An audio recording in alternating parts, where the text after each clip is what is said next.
The morning coffee you drank today probably did almost nothing for you. Not because caffeine doesn't work, it's the most studied performance drug on the planet, but because of when you drank it. There's a 90-minute window most people sleep right through, and the cup you have inside it is the difference between caffeine that sharpens you and caffeine that just cancels out a problem it secretly created. The people who get the most out of coffee aren't drinking more of it. They're drinking it on a clock most of us have never been shown. Here's what's actually happening when you wake up. While you sleep, a molecule called adenosine drains out of your brain. It's the chemical that builds up all day and makes you feel tired. By morning, it should be low. But you also wake up riding a natural wave of cortisol, your built-in alertness hormone, and that wave peaks in the first hour you're awake. So when you grab coffee the second your feet hit the floor, you're pouring caffeine on top of a brain that's already chemically alert. You feel a little something, sure, but you've spent your caffeine on a moment you didn't need help with, and worse, you've taught your body to lean on the cup instead of its own cortisol. The trick the sharpest performers use is almost insultingly simple. Wait. Roughly 90 minutes to 2 hours after waking, that cortisol wave starts to fall. That's the dip. That's the moment your brain is actually looking for a lift. Caffeine landing in that trough doesn't fight your natural chemistry. It catches you exactly as you start to fade. The same cup, same dose, moved 90 minutes later feels like a different drug. Cleaner, longer, without the jittery spike and crash that morning coffee is famous for. But the timing in the morning is only half of it.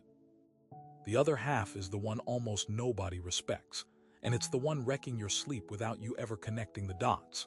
Caffeine has a half-life of around 5 to 6 hours. That means if you drink a strong coffee at 3 p.m., half of that caffeine is still circulating in your bloodstream at 9 p.m., a quarter of it is still there near midnight. You will fall asleep.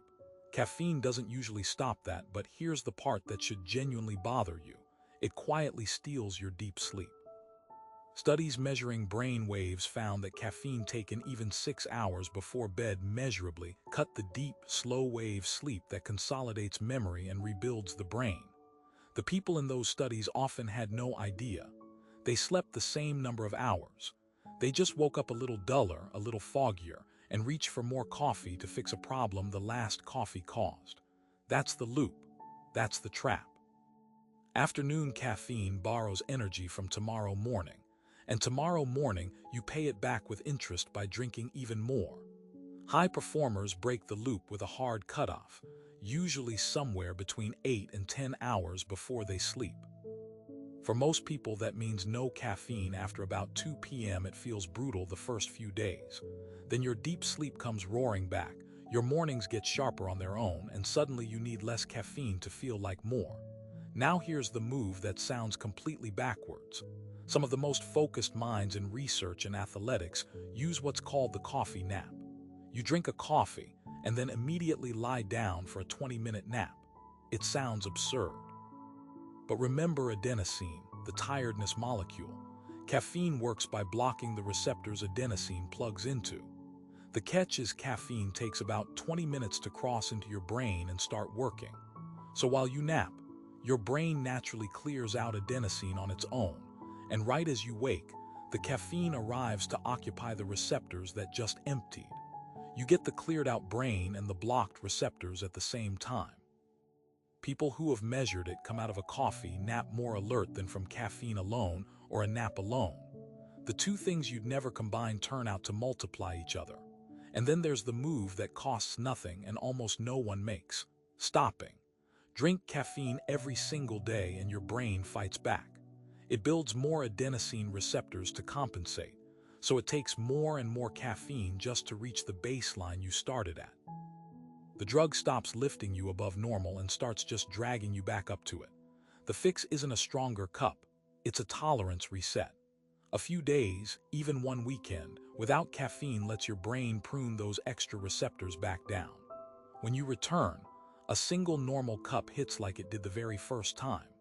The performers who treat caffeine like a tool they deploy, instead of a tap they leave running, are the ones who never lose the magic. So none of this is about drinking more or drinking less.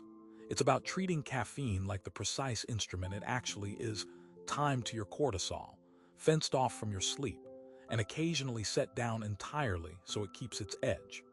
Which makes you wonder, if a single chemical you thought you understood has been working against you this whole time simply because of when you used it, what else in your daily routine are you doing at exactly the wrong moment?